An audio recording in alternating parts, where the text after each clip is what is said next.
복지국가 발달하면서 이제 처음에 우리가 문제 삼았었던 게 소위 이제 그 구사회 위험해 가지고 주로 이제 소득 보장과 관련된 것들입니다. 우리가 소위 4대 보험이라고 하는 거, 국민연금, 건강보험, 고용보험, 산재보험. 이게 이제 그 복지국가가 전통적으로 가졌던 문제고요.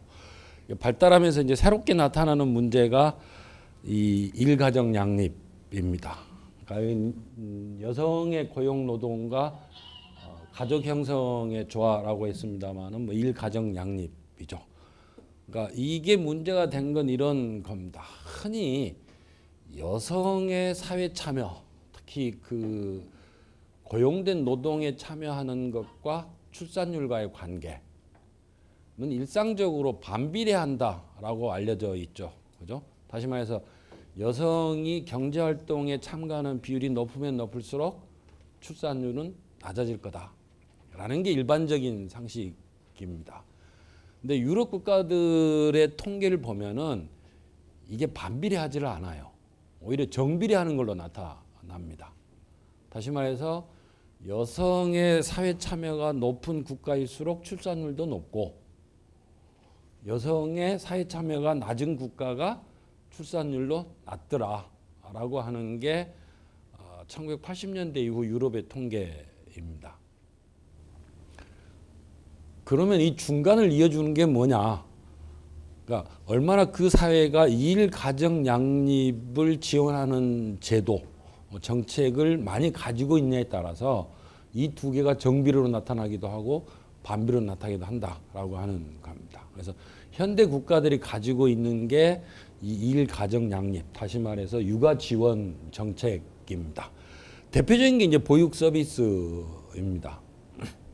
근데 이제 일 가정 양립 또는 육아 지원이 이루어지려면은 애 키우는 게 문제가 된다는 것은 그 이전에 애가 있어야 하는 겁니다. 그러니까 결혼과 출산이 사실은 육아에 선행되는 거고요.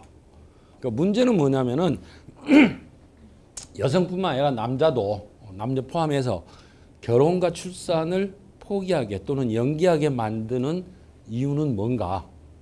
이게 이제 실제로 우리가 가지고 있는 근본적인 문제가 되는 겁니다. 아까 우리 발제자 옛날 생각이 없다 그랬는데 이유가 뭐예요?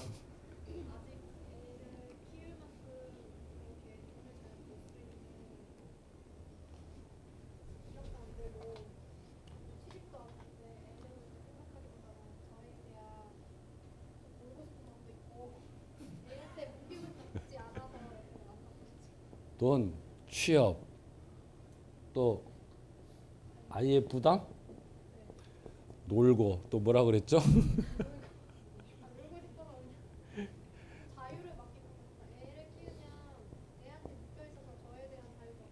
자유. 예. 또 다른 게 뭐가 있을까요? 사람들이 결혼과 출산을 미루는 이유. 우리 잔디 간사는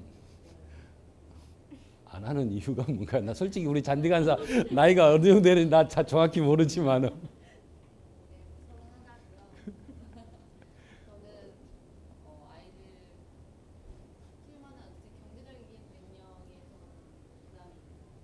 이거네요.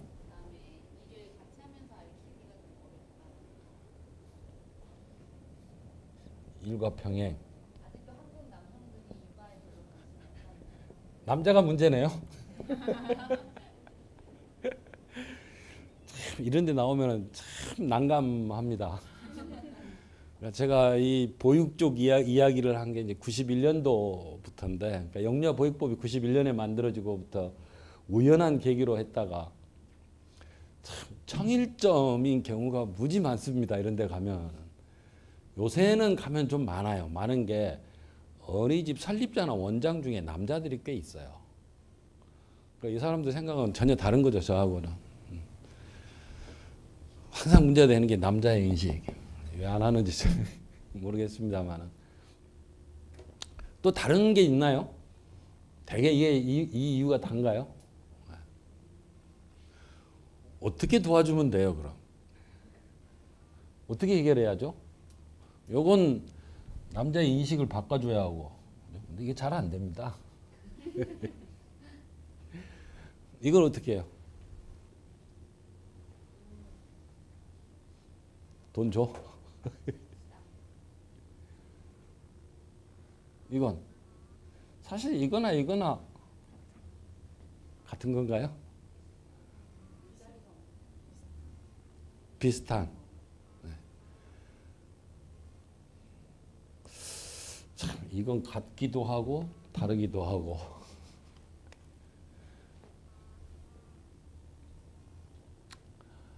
스웨덴 80년 전 이야기입니다. 그러니까 우리가 모를 때는 벤치마킹 한다고 외국의 사례를 한번 뒤집어 보는 게 힌트를 얻는 데 많은 도움이 됩니다. 스웨덴이 참 사회복지 공부한 사람들한테는 꿈이기도 하고 또는 그 유토피아, 이루어질 수 없는 부럽기는 하지만은 우리나라에서는 안 될 것 같은, 누구는 왜 안 돼라고 그 반문도 하기는 합니다만은, 스웨덴이 유럽 다른 국가에 비해서 산업화가 굉장히 늦게 시작한 나라입니다. 영국 같은 경우에는 18세기에 이미 산업화가 이루어지지만은 스웨덴은 20세기 초에 산업화가 이루어지면서 이제 이 30년대가 이제 그 세계 대공황이 이루어지는 시기이면서 동시에 스웨덴으로서는 복지국가의 기초가 나타나기 시작하는 시기입니다. 근데 그 시기에 이미 이 인구 문제를 경험을 합니다. 굉장히 저출산 문제가 심각하고요. 특히 이 도시 지역에서 기혼부부들이 출산을 기피하는 게 굉장히 심하게 나타납니다. 문제는 이제 이런 문제가 현상이 나타났을 때 이걸 어떻게 해석하느냐에 따라서 대안이 달라진다라고 하는 겁니다. 스웨덴은 지금도 전통적으로 다당제, 의원 농약제로 다당제가 정착이 되어 있는 나라이고요. 대개 5당 체제가 이루어집니다. 그래서 우파부터 좌파까지, 그러니까 공산당부터 자유당까지 쭉 이루어집니다. 보수당이 이제 전형적인 우파고요. 보수당은 대개 이게 도덕주의를 많이 표방을 합니다. 그래서 이 도덕 정치의 관점에서 이제 이 인구 문제를 선거 쟁점으로 제기를 합니다. 그러니까 도시와 산업화가 이루어지면서 사람들의 윤리 도덕 의식이 와야 됐다. 그래서 이 성윤리, 가족윤리, 그러니까 전통적으로 가족이 이 어머니가 애 낳고 애 뭐 돌보고 일하는데 이런 가족윤리가 약화돼서 애를 낳지 않는다. 성적으로도 문란해지고 출산도 기피하고, 그래서 스웨덴 민족주의가 와야 되고 뭐 이런 식으로 해석을 합니다. 대책 나온 거 보세요. 굉장히 재미있습니다. 피임을 못하게 하고 독신자 또는 무자녀 부부에 대해서 징벌적 조세를 하고, 우리나라에도 징벌적 조세가 있습니다. 어떻게 보면은 이런 겁니다. 소득을 매길 때 부부가 가진 소득 각자에 대해서 조세를 하면은 이건 여성의 경제활동을 지원하는 게 되는 거고요. 소득을 종합소득세하고 부부소득을 합산해가지고 세율을 매기면은 올라가겠죠. 되게 누진제니까. 여기 이제 여성의 경제활동에 대한 징벌적 조세 효과가 있는 겁니다. 여기는 이제 애가 없는 데 대해서 우리나라도 그 반대를 했었죠. 옛날에. 우리나라는 인구 문제가 너무 많이 나서 그 문제일 때 징벌적 조치들이 많이 있었습니다. 대표적으로 여러분들이 상상도 못 하실 겁니다만 지금은 건강보험 하면은 저기 출산할 때 다 건강보험에서 해주죠. 70년대, 80년대 초반에는 셋째를 하면은 건강보험에서 안 해줬어요. 둘째까지는 건강보험에서 해주는데 셋째는 건강보험에서 안 해줬어요. 그 다음에 지금 이제 연말정산 합니다. 여러분 부모님들 할 때 셋째는 인적공제 안 해줬어요. 그러니까 그때는 우리가 인구 출산율이 너무 많았던 게 문제였기 때문에 낮추기 위해서 그런 했지만 지금은 스웨덴은 없었기 때문에 이를 안 낳는 게 대해서 징벌적 조치를 한 겁니다. 실제로 있잖아요. 1934년에 이 보수당이 법안을 내는 게 9개가 나오는데 대표적인 것들이 내용이 공공 부분에서 우리가 민간 그 기업에서까지는 강제 못하니까 공공 부분에 기혼 여성은 고용하지 말라는 그런 법안을 냅니다. 이런 법안들은 그 좀 우리한테 익숙치 않지만 이런 해석은 많이 있죠. 지금도. 제가 작년 여름에 인천에 술 먹으러 갔다가 제가 이 인천의 신포시장에 잘 놀러 갑니다. 신포시장이 그 인천 문화의 거리라고 형성이 돼 있는데 거기가 시장 안에 먹을 것도 많고 그 근대 유산들이 많아요. 근대 문화 유산이 신포동에 많아가지고 그쪽에 가끔 놀러 갑니다. 갔다가 옆에 그 어르신들 술 먹는데 혼났는데 인천이 굉장히 그 특이한 동네입니다. 옛날에 그 우리가 주로 먼 길 다닐 때는 백길로 많이 다녔죠. 인천이 백길로 닿는 데가 황해도 쪽하고 개성, 해주 이쪽이고 그 다음에 충청도 당진 이쪽에서 백길로 닿아요. 그래서 인천 토백이 아닌 분 중에서 오래 산 분들이 이북 분들하고 충청도 사람들이 많아요. 그래서 시민사회도 활성화되고 한편으로는 굉장히 진보적인 시민도 많지만 한편으로는 굉장히 보수적인 성향이 혼돈되는 게 인천인데 그 옆자리에서 어르신들 술 먹으면서 토론한 게 애들이 왜 결혼 안 하고 애를 안 낳는가에 대한 주제를 가지고 토론을 한 겁니다. 그러니까 한쪽 분은 애들이 먹고 살기 힘드니까 우리 사회가 팍팍하니까 안 한다라는 거고 한 분은 이런 겁니다. 애들이 지급해내려고 막 도대체 말이야 가족에 대한 책임도 없고 뭐 이런 식으로 한 겁니다. 한 30분 목소리 옆에서 싸우는데 옆에서 저도 굉장히 힘들었는데 우리나라 아직 여전히 이런 의식이 굉장히 많이 남아 있습니다. 여기에 비해서 이제 3인당 또는 노동운동들은 인구 문제가 정치 쟁점화되는 것을 별로 원하지 않는 그래서 논의가 안 됐으면 하는 것을 희망하는 겁니다. 이유는 뭐냐면은 인구하고 임금, 그러니까 노동 인구 수와 임금과의 관계에 대해서 좀 보수적으로 해석을 한 겁니다. 이 해석은 어디서부터 유래하냐면은 멜더스의 인구론에서부터 유래합니다. 멜더스 다 아시죠? 멜더스 인구론 하면 무슨 이야기인가요? 멜더스 인구론. 카톡? 인구 증가는 기하급수적이고 식량 증가는 산술급수적이다. 들어보신 적 있나요? 이게 내버려 두면은 인구 증가가 너무 많아서 실제로 우리가 먹을 수 있는 식량보다 인구가 많기 때문에 결론이 모든 사람들이 다 가난해진다라는 이야기입니다. 거꾸로 뒤집으면은 인구수가 적당히 적어야 사람들이 잘 살 수 있다라고 하는 거죠. 그러니까 맥락은 반대인데 좀 멜더스의 그런 멜더스가 이 19세기 초의 사람이니까 한 100년 이상 지금 영향을 미치고 있는 겁니다. 그래서 인구가 적당히 적어야 이 임금 수준을 결정하는 데 있어서 노동력의 파워가 세진다라고 생각을 한 겁니다. 그래서 별로 인구 증가에 대해서 별로 그 관심이 없었던 겁니다. 그 다음에 이제 또 하나의 축이 농민당인데 농민당은 3인당보다는 보수당 쪽에 가까운 정서입니다. 원래 농민은 그렇죠. 근데 지금 이게 농민당이 일종의 그 스웨덴 정치에서 캐스팅 보트를 많이 그 작동으로 합니다. 그래서 농민당이 3인당 쪽에 붙으면은 3인당이 집권하게 되고 농민당이 보수당에 붙으면은 보수당이 집권하는 경우가 많아요. 여기에 이제 새롭게 나타난 게 미리달이라고 하는 경제학자입니다. 요새는 고등학교 때 교과서에서 미리달 이야기 안 하죠. 처음 들어보셨죠? 제가 고등학교 다닐 때는 미리달을 사회 시간에 배웠거든요. 보통 후생 경제학의 원조 뭐 이런 식으로 했는데 요새는 뭐 제도주의 경제학의 원조다 뭐 그런 이야기도 하고 부부가 다 경제학자면서 3인주의자입니다. 남편은 군나르 미르달이고 부인은 알바 미르달. 그리고 이 사람들이 이제 새로운 그 해석을 내세웁니다. 인구 문제 위기라고 하는 그 책에서 내면서 이 좌파 우파를 전부 다 비판을 합니다. 보수당에 대해서는 그런 보수적 윤리의 문제로 인구 문제 접근해서는 해결할 수 없다. 그건 굉장히 역사 퇴행적이다라고 이야기를 합니다.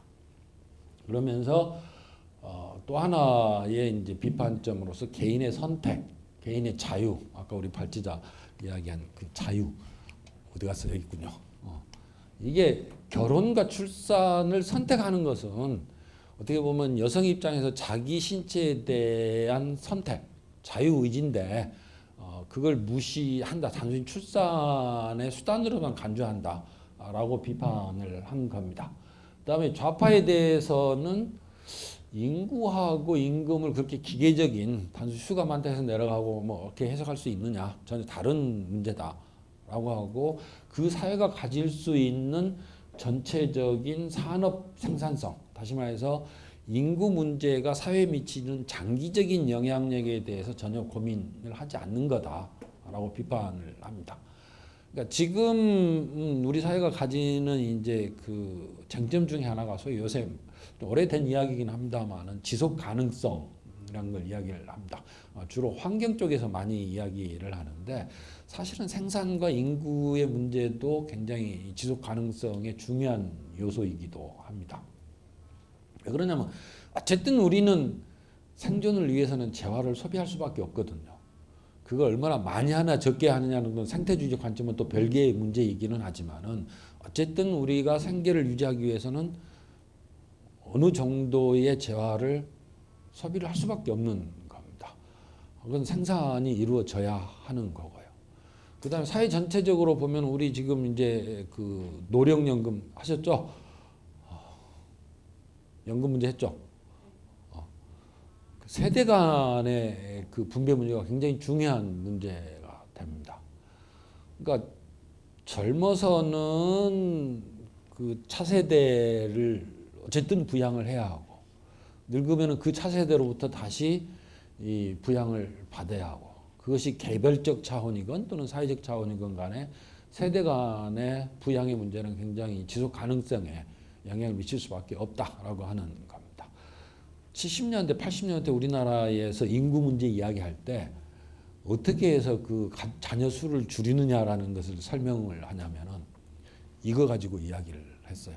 다시 말해서 내가 지금 재산을 10을 가지고 있는데 자녀가 8명 있으면은 물려줄 게 10분의 8밖에 안 되죠, 1인당. 그죠? 10분의 8인가? 8분의 10인가요? 8분의 10이군요. 둘이 있으면은 2분의 10을 나눠줄 수 있는 겁니다. 그러니까 너무 많으면 완전히 멜더스 인구론 주식 이야기입니다. 그러니까 너무 많으면 자녀가 너무 많으면은 물려줄 게 없다라는 식으로 설명을 해요. 거꾸로 8명이 있으면은 8명이 부양 부담을 8분의 1만 지면 됩니다. 그죠? 둘이 있으면은 2분의 1 부담을 져야 해요. 그러니까 적절한 인구 구성, 장기적인 적정한 인구의 유지는 그 사회 지속 가능성, 생산성이라든지 또는 사회적 부양이라든지 연금 문제나 있는 모든 데에서 크게 영향을 미칠 수밖에 없다라고 하는 겁니다. 그런 점에서 장기적 영향에 대한 관심을 가질 필요가 있다라고 이야기를 합니다. 그래서 대안으로 내세운 게 뭐냐면은 실제로 인구 문제가 발생하는 원인이 뭔지를 명확히 분석할 필요가 있다라고 하는 겁니다. 다시 말해서 사람들이 결혼과 출산을 기피하는 원인이 뭐냐라는 걸 찾고 그 다음에 중요한 게 개인의 자유를 존중해야 한다라고 하는 겁니다. 개인의 자유를 무시하고 사회적 목적을 위해서 요구할 수는 없다라고 하는 겁니다. 그 다음에 이 스웨덴 삼인주의자들이 복지국가 이념에서 굉장히 강조하는 것 중에 하나가 사회적 생산성의 유지입니다. 경제 정책이 아니고 사회 정책에서 저걸 강조를 해요. 왜? 복지국가를 유지하기 위해서는 저게 필요한 겁니다. 일정 부분의 생산이 유지돼야 한다라고 하는 거죠. 그래서 제시한 이유가 해법이 뭐냐? 예방적 사회 정책이라고 하는 겁니다. 왜 이걸 제시하냐면은 인구 문제가 나타난 이유는 사회 변화다라고 하는 거죠. 도시화 산업화가 가져온 사람들에게 미친 생활 방식의 변화. 그죠? 농업 사회하고 산업 사회하고 우리 삶의 방식은 전혀 다르죠. 그죠? 산업 사회가 가지는 가장 큰 특징은 뭔가요? 농업 사회와 다른 산업 사회의 가장 큰 특징 중에 하나. 돈 버는 방식이 다릅니다. 그죠? 산업사회는 전부 임금 노동자입니다. 농업사회는 자급자족사회라고 한다면은 산업사회는 임금 노동자 사회입니다. 이 말은 뭐냐면은 자기 자신의 노동력을 판매함으로써 생계를 유지할 수 있다라는 이야기가 되는 겁니다. 따라서 노동력을 판매할 수 없든지 또는 노동력을 적정한 가격에 판매하지 못하면은 생활을 유지하는데 굉장히 어렵게 된다라고 하는 거죠. 그 다음에 스웨덴 이 시기에 나타나는 게 산업화 도시화 나타나면 같이 나타나는 게 주거의 문제가 심각하게 됩니다. 그죠?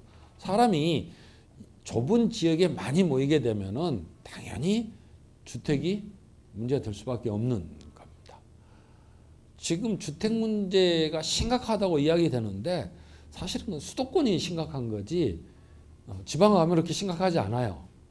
우선 공급이 그렇게 부족하지도 않고 가격도 뭐 요새는 지방도 많이 오르기는 했습니다만 왜 이렇게 지방도 오르는지 모르겠습니다만 옛날에 80년대 90년대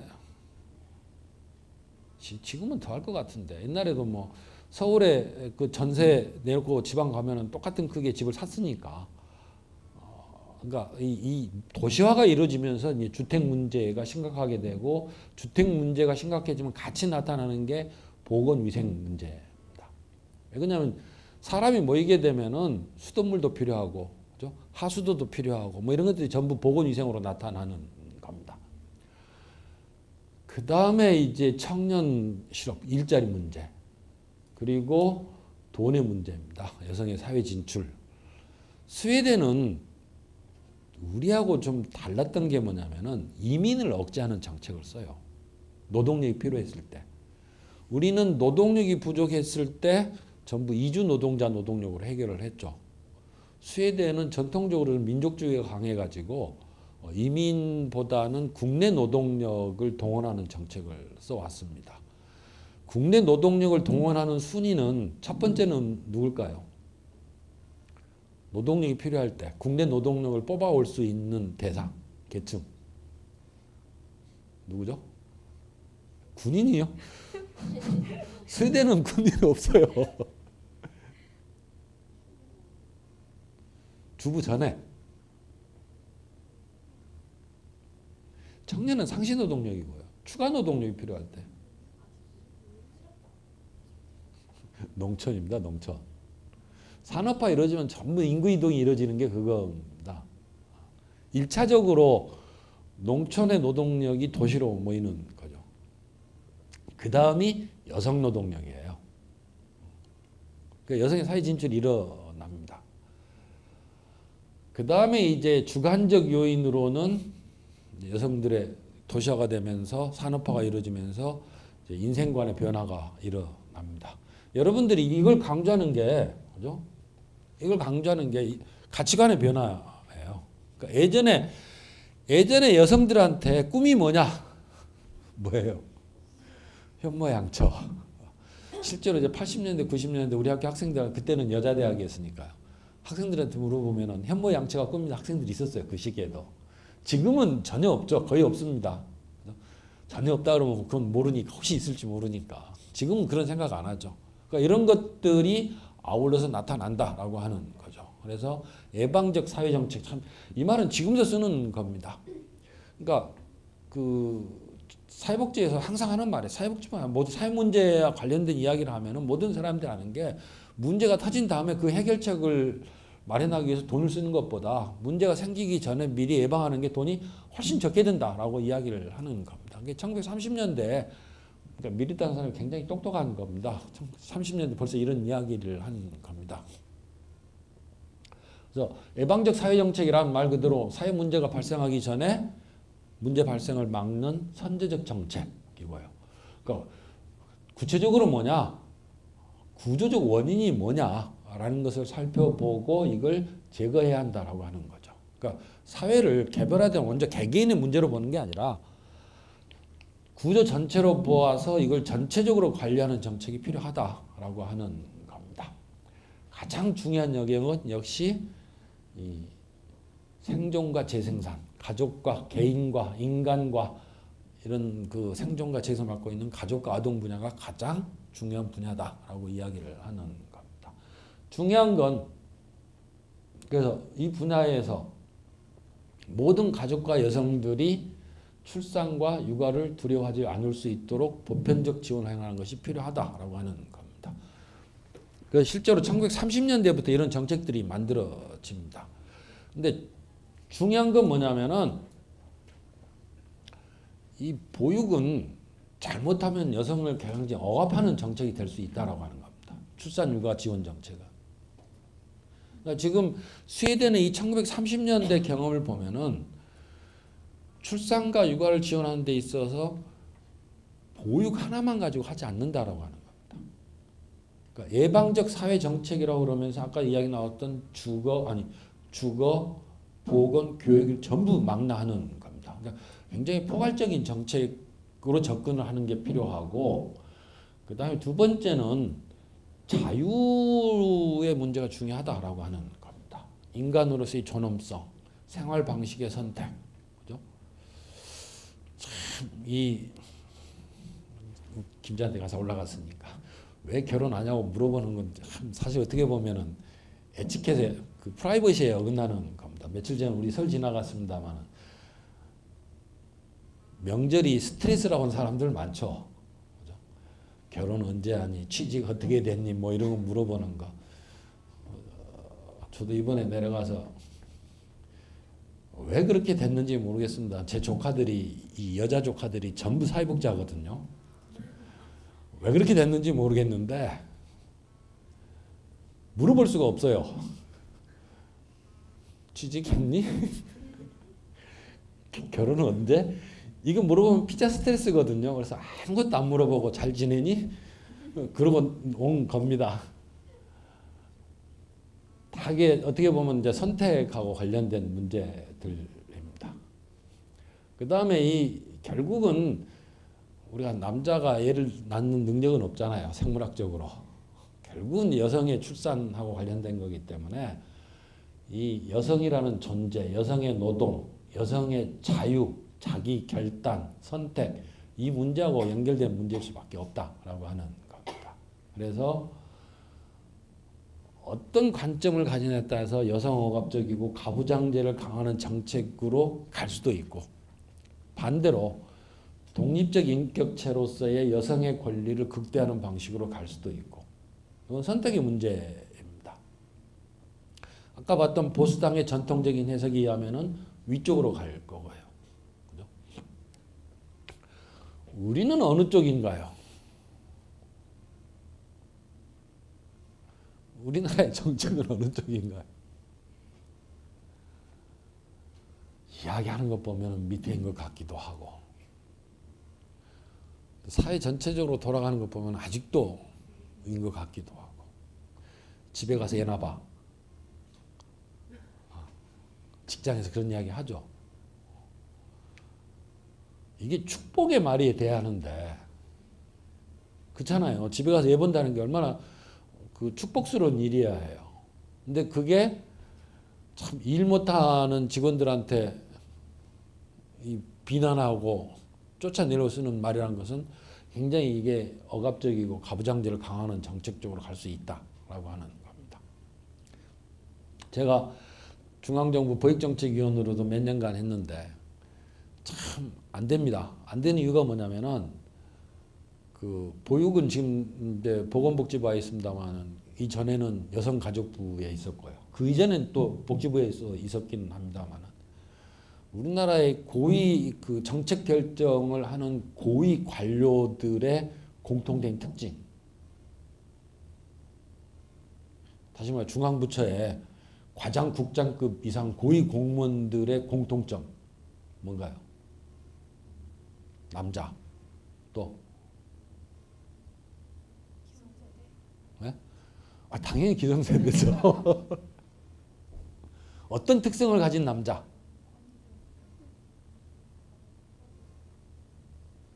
가부장적이고. 근데 가부장적인 게 그건 그 바탕이고요. 공통점이 뭐냐면 대개 보면은 법학, 경제학 전공자들이에요. 행정학들이 또 좀 있고요. 그 다음에 소위 말하는 스카이 출신들 많고.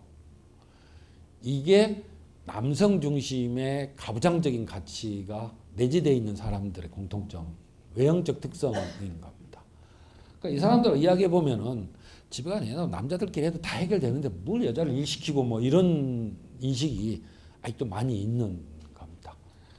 그래서 잘 안 나와요, 정책이. 그 다음에 이 전체적으로 아까 이거 포괄적 정책하고 관련해서 전체적으로 복지체계 기반을 남성 생계 부양자 모델에서 독립노동자 또는 맞벌이 모델로 바꿔야 한다라고 하는 겁니다. 남성이 생계를 부양하고 여성이 돌봄을 책임지는 가족 모델. 이게 전통적인 가족 모델입니다. 우리나라 아직 이게 강해요, 이 모델이.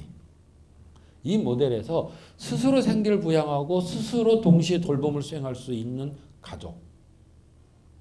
이거 완전히 바꾸지 않는 한은 근본적인 문제 해결은 안 된다라고 하는 게 스웨덴의 그 경험에서 보여준 함의점입니다. 우리나라 이야기를 가져 아까 우리 발제자가 이야기를 했습니다만 특징이 이제 보육료 지원 중심입니다. 그러니까 처음 시작할 때부터 국가가 직접 보육 서비스를 생산해서 제공한다라는 개념이 없어요. 지금은 아까 그 발제 자료도 있습니다만 지금 법에 뭐 많이 바뀌었습니다만 1991년 처음 만들어진 법에 보면은 법에 뭐라고 명시되어 있었냐면은 자녀 양육의 책임은 보호자에게 있고 국가는 비용을 지원해 줄 수 있는데 그것도 스스로 할 수 없는 저소득층, 취약계층에 대해서 지원을 하고 뭐 이런 정도로 되어 있습니다. 그러니까 국가가 국공립 보육시설을 만들어서 직접 보육 서비스를 제공하는 것도 취약계층 우선이고 나머지는 돈을 주면은 알아서 해결을 하는 그런 정책으로 시작을 했고 그것이 계속 지속된 겁니다. 그래서 차등 보육료 지원이 확대된 과정을 거쳤다가 70% 이하까지 전액 지원 갔다가 이제 소위 말하는 무상보육이라는 모등아동에 대한 보육료 지원 정책으로 발전이 이루어진 겁니다. 그러니까 이건 바탕에 깔려 있는 게 근본적인 관점이 뭐냐면은 보육 서비스뿐만 아니라 모든 사회 서비스를 제공하는 데 있어서 정부가 어떤 역할을 하는 것이 바람직한가? 어떤 역할을 하는 것이 정부의 적절한 역할인가에 대한 관점의 차이입니다. 보육 서비스뿐만 아니라 사회복지와 관련한 모든 서비스는 우리나라는 국가가 직접 제공하는 게 드뭅니다. 사회복지를 공부하시는 분은 좀 이해하실지 모르겠습니다만 역사적으로도 그렇고 현실적으로도 그렇습니다. 우리나라에서 해방 이후에 가장 먼저 나타나는 사회복지 서비스는 뭘까요?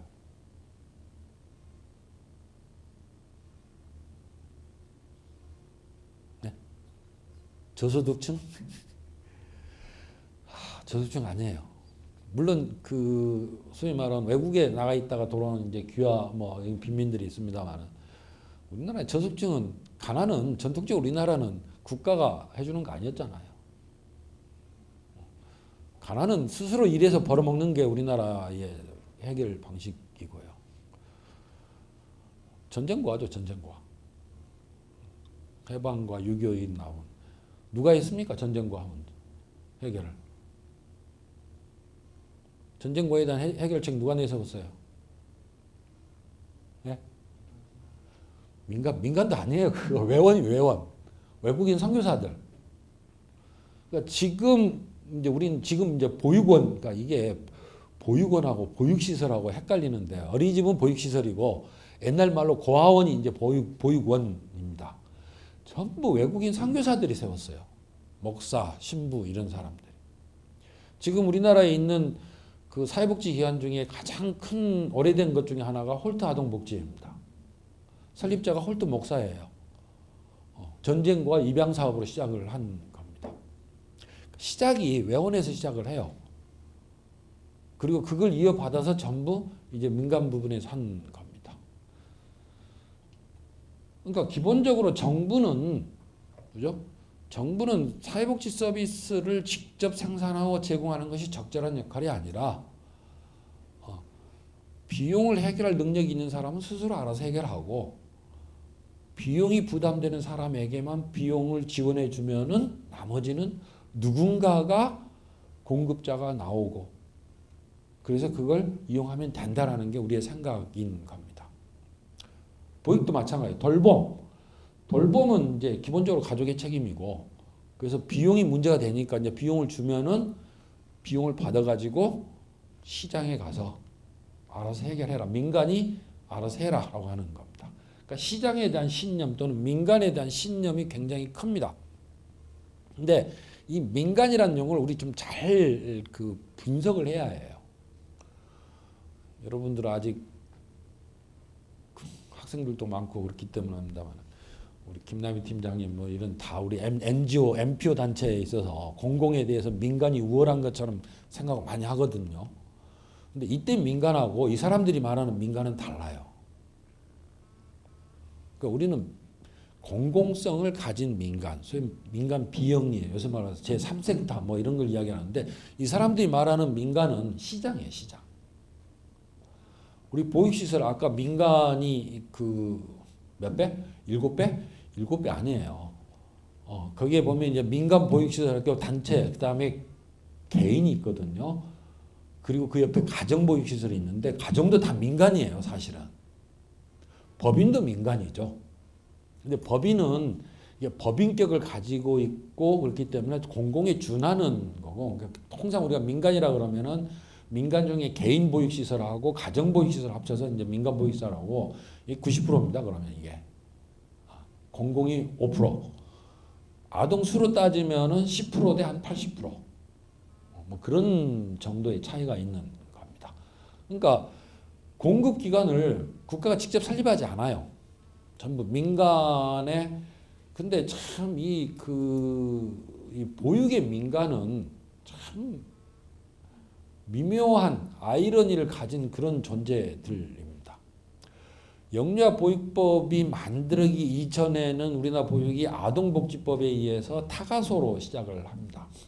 이때는 누가 타가소를 했냐면은 빈곤운동을 했던 사람들이 했어요. 그러니까 노동운동하고 빈곤운동 하다 보니까 이 여성들이 많았거든요. 그 운동하는 사람들 중에. 애 키우는 게 문제가 되는 겁니다. 그래서 달동네 들어가서 한 게 공부방 만들고 타가서 만들고 해서 시작을 했던 겁니다. 그러니까 그 시기에 민간은 운동성을 가진 사람들이 했어요. 근데 제도화되면서 국가가 직접 설립하는데 시간도 걸리고 돈도 안 나니까 민간 쪽에 참여를 유도를 한 겁니다. 그러니까 이게 제도적으로는 법적으로 이렇게 딱 명확하게 명시는 돼 있지 않지만은 제도를 운영하는 방식이 비영리를 제도를 운영을 해요. 영유아 보육법도. 그래서 이 어린이집들 사업자 등록 보면은 비영리로 등록이 돼 있고 비영리에 준해서 여러 가지 그 세제라든지 전기료라든지 혜택이 있는 겁니다. 근데 지금 어린이집을 운영하는 사람들은 비영리라는 인식이 전혀 없어요. 자영업자 의식밖에 안 가지고 있어요. 그러니까 그게 모든 문제점들을 일으키고 있는 겁니다. 이 보시면은 이게 이제 전체 보육 예산의 증가 추이입니다. 제일 위에 게. 2010년에 2조에서 지금 5조 3천억까지. 사실은 이 증가율도 이 우리 정부 예산의 총 증가율 내지 보건복지부 보건복지 예산 증가율하고 비교해 보면은 비교가 안 될 정도로 가파른 증가율입니다. 근데 사실은 이 앞에 거하고 비교해 보면은 어마어마합니다. 이게 2조 단위인데 요 한 2006년 5년 이래 가면은 천억 단위, 몇백억 단위에서 시작을 합니다. 그러니까 이 예산 증가율이 보면은 지금은 이제 요 수준에서 나오면은 20%뭐 이렇게 나오는데 요 수준에서 보면은 200%, 150% 이렇게 나옵니다. 대한민국 예산에 100% 이상 증가율을 보이는 예산은 없어요. 그래서 누군가 이걸 잘 나가는 보육 예산 뭐 이렇게 붙여놨는데 사실은 아직도 전체 수준으로 보면 낮습니다. 근데 이게 왜 증가율이 높게 보이냐면 워낙 바닥에서 시작을 해서 바닥에서 조금만 해도 팍팍 올라가는 겁니다. 근데 문제는 뭐냐면은 이 예산들의 대부분이 보육료 지원 예산입니다. 요게 두 번째 게 노란색. 아까 이야기했던 차등 보육료 시작해서 70% 갔다가 전체 무상보육으로 간. 그다음 밑바닥에 있는 게 양육수당입니다. 요것도 바닥이었다가 이제는 70%까지 올라가면서 조금 증가가 된 겁니다. 액수도 10만 원, 0세 20만 원, 1세 15만 원, 2세 10만 원 이렇게 올라가는 겁니다. 이건 많이 올라가는 것에 대해서는 논란이 좀 있습니다. 왜 그러냐면은 이게 처음 도입할 때 저걸 찬성을 해야 하나 반대를 해야 하나? 여러분은 찬성인가요? 반대인가요? 이 양육수당 주는 거에 대해서. 우리 조인 학생은 찬성인가요? 반대인가요? 저 양육수당에 대해서.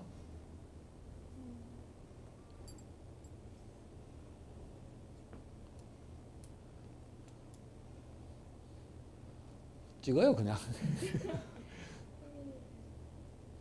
뭐가 고민인가요? 그러니까 고민하지 말고 찍으라고. 좋다 나쁘다 둘 중에 하나. 일단 주는 거니까 좋다. 근데 이 양육수당의 조건은 뭐냐면은 어린이집을 이용하지 않는다라는 겁니다. 그러니까 집에서 키운다라는 전제 하에 주는 겁니다. 이 말은 돌봄의 역할이 누구 책임? 여자. 그러니까 전통적인 성 역할에 있어서 정통적인 돌봄의 역할로 되돌아가는 문제가 있는 겁니다. 그래서 참여연대에서 반대하고 나가는 겁니다. 이거 반대하고 나오면은 여연에서 반대하고 나와야 하거든요. 그잖아요. 여연에서 반대가 안 나와요. 안 나온 이유가 뭐냐면은 여연은 하나의 단체가 그 독립된 단체이기도 하지만은 수많은 또 연합이니까 수많은 여성 단체로 구성이 되어 있는 겁니다. 그러니까 회원 단체 의견들도 수합을 해야 해요. 그러니까 일부 회원 단체에서 아무것도 없는 데서 그나마 주는 게 어디냐 라는 입장을 표방한 단체가 나온 겁니다. 그래서 최종 입장을 못 정하고 머뭇머뭇거리고 있었던 겁니다. 그래서 저하고 인하대에 있는 윤용식 교수하고 여연 사무실에 쫓아가가지고 지금 국회의원 됐습니다만 그 당시 남윤인순 사무총장한테 술 먹으면서 아니 어떻게 여연이 이런 데 대해서 입장을 이렇게 머뭇거릴 수 있느냐 빨리 반대 입장 내라 라고 압박을 해가지고 반대를 합니다만 지금도 논란이 됩니다. 반대하자 그러면 왜 반대하는지를 이해 못하는 사람들이 많아요. 왜? 우리는 전업주부가 굉장히 많거든요. 그 다음에 육아비용 지원하는 게 거의 없기 때문에 이거라도 어디냐라는 겁니다. 두 번째, 파편적 정책이다라고 하는 겁니다. 그러니까 다른 사회정책과 관련성이 없어요. 그냥 보육 하나만 갖고 놀아요. 그러니까 저는 이 보육정책 논의 가면은 이 보육정책의 범위, 개념을 좁히자라고 이야기를 합니다. 모든 걸 지금 보육정책에 다 넣어놨거든요. 어떻게 보면 육아 또는 양육 지원 정책이야 할 게 이 보육정책의 범주 안에 다 들어가 있어요. 뭐 이런 겁니다. 육아휴직. 이건 보육정책인가요? 아닌가요? 이거 보육정책이에요? 아니에요? 아니거든요. 아까 말한 가정양육수당. 이거 보육정책 아니에요. 근데 우리는 전부 보육정책에서 이야기를 해요. 그러니까 다른 정책에서 해결해 줘야 할 것들을 못하니까 보육에 다 집어넣으니까 보육이 너무 부담스러워지고 커지고 오히려 해결이 안 되는 겁니다. 특히 이 노동시장 정책. 어제 오늘 뭐 지금 육아휴직을 늘리고 뭐 여러 가지 발표 납니다만은 사실은 우리나라에 제도는 다 있어요. 부모 휴가도 있고, 육아휴직도 있고, 그 다음에 출산할 때 남성들이 유급휴가 3일인가 며칠 쓸 수 있는 제도는 다 있습니다. 문제는 뭐냐? 실효성이 떨어진다는 거예요. 육아휴직 사용률이 지금 3%인가 그래요. 이게 고용보험하고 연계되어 있기 때문에 고용보험에 정상적으로 보호를 받지 못하는 사각지대에 있는 사람들은 전부 혜택 대상이 아닌 겁니다. 그러니까 우리나라는 제도가 전부 국민연금도 그렇고 건강보험도 그렇고 고용보험도 그렇고 전부 보험으로 돼 있잖아요. 보험은 뭐냐면은 고용주와 반드시 꼭 그런 거 아닙니다만 일반적으로 고용주와 피고용주 본인이 공동으로 부담하는 보험료를 가지고 재정을 운영하는 제도입니다. 그렇기 때문에 노동시장이 정규직이 아니면은 사회보험에서 법적으로는 적용하게 돼 있지만은 실질적으로는 적용을 못 받는 사각지대가 발생을 하는 겁니다. 그러니까 육아휴직도 전부 그래서 사각지대가 엄청나게 발생하고 있는 겁니다. 그래서 가장 잘 이용하는 사람들이 공무원, 그 다음에 은행 뭐 이런데, 그 다음에 일반 기업은 법적으로는 적용이 되는데 직장 문화가 활용 못하게 하는, 하나는 소득의 문제, 하나는 경력 단절의 문제, 뭐 승진 뭐 등등 여러 가지로 육아휴직 가면은 눈치를 주는 그런 문화, 누가 노골적으로는 주지 않을지는 모르지만은 전반적으로 문화가 그걸 장려하지 않는 문화, 뭐 이런 것들 때문에 실제로 그 부담을 보육이 다 한다라고 하는 겁니다. 그래서 대책 내세운데 가서 논의하는 데 가보면은 연장 보육, 뭐 12시간 보육, 종일 보육 뭐 이런 이야기를 합니다. 아동학대예요. 애가 무슨 죄가 있다고 아침 8시부터 밤 12시까지 어린이집에 갔잖아요. 그죠? 왜 그런 현상이 일어나느냐? 노동시장이 해결을 못 해주니까. 그죠? 엄마들한테 물어보면은 6시에 땡 한번 가서 애 데리고 가야 해야죠.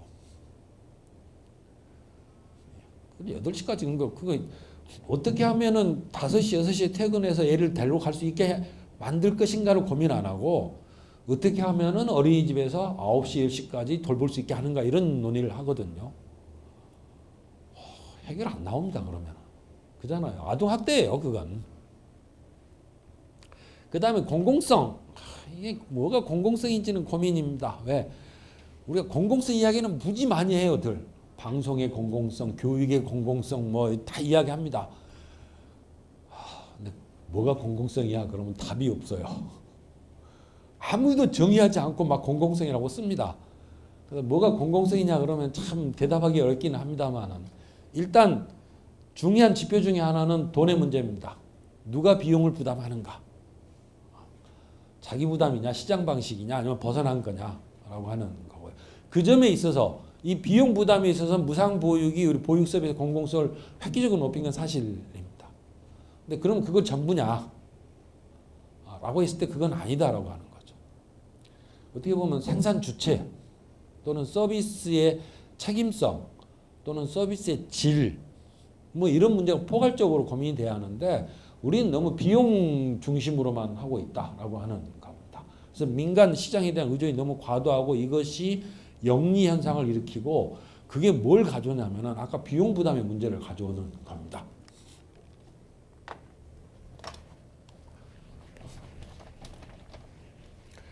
아까 그 인터뷰 사례 중에 만 2세가 두 돌이 안 된 애가 얼마라고 그랬죠? 30만 원 지원받는다 그랬죠? 실제 지원받는 게 30만 원 아니에요. 54만 원 정도 됩니다. 그러니까 지금 그 어린이집에 쓰는 보육료 구조가 크게 3개 정도로 구분이 됩니다. 우리가 이제 국공립과 같은 이제 그 정부 지원 시설 기준으로 하면은 바탕에 깔려 있는 게 인건비 보조가 있어요. 그래서 원장은 몇 프로, 교사는 몇 프로 뭐 해서 인건비 보조를 기본적으로 깔아줍니다. 그 다음에 보호자가 부담하는 보육료가 있었어요. 이 전액전 도입 전에. 그 다음에 이제 추가 비용이 있는 겁니다. 그러니까 정부의 지원 기준은 이걸로 돼 있어요. 요 액수가 0세를 기준으로 하면 74만 원 정도 되고요. 그 다음에 1세가 54만 원 정도 됩니다. 그러니까 1세가 뭐냐면은 13개월부터 24개월까지가 1세입니다. 그러니까 보육에서는 0세가 있거든요. 사실 이 0세가 우리 법정 연령이 맞는 겁니다. 초등학교 하는 나이가 몇 살이죠? 몇 세 입학해요? 초등학교 6살. 6살. 0세, 1세, 어린이집이 5세까지거든요. 0세 6년간이에요. 6년간. 그래서. 그러니까 12달이 안 돼. 첫돌이 되기 전까지는 0세. 미국 애들 나이 물어보면 몇 년, 몇 달 그러잖아요. 그 기준으로 생각하시면 됩니다. 그러니까 1세가 13개월부터 24개월 54만 원. 그러니까 그럴 겁니다. 요걸 뺀 요 부분이 30 몇만 원이에요. 근데 이걸 이제 그 무상보육 도입 전에 민간은 이거 안 줬잖아요. 인건비 부조를. 그 이걸 다 보호자가 부담해야 하느냐? 너무 비싸죠. 그죠? 그래서 옛날에는 어떻게 했냐면은 보호자 부담분을 이만큼을 줬던 겁니다. 받을 수 있게 했던 겁니다. 그리고 이건 아예 없었어요. 그러다 보니까 보호자 부담은 비싼데 어린이집에서 받는 액수는 민간은 적었어요. 그래가지고 그게 문제가 되니까 뭘 만들어내냐면은 기본 보육료라고 하는 것을 만들어냅니다. 그래서 인건비 보조를 줄 수가 없으니까 요 금액을 교사 대 아동 수입 비율 n분의 1로 나눠가지고 1인당으로 나눠서 기본 보육료라고 준 겁니다. 이게 0세 같은 경우에는 한 34만 원, 1세 같은 경우에 한 20만 원 뭐 그런 정도 됩니다. 그래서 실제로 어린이집에서 쓰는 돈은 이 돈을 쓰는 겁니다. 그래서 옛날에는 요 부분은 이제 정부가 어린이집으로 직접 줬던 거고 기본 보육료가 됐건 인건비가 됐건 요건 보호자가 냈던 겁니다.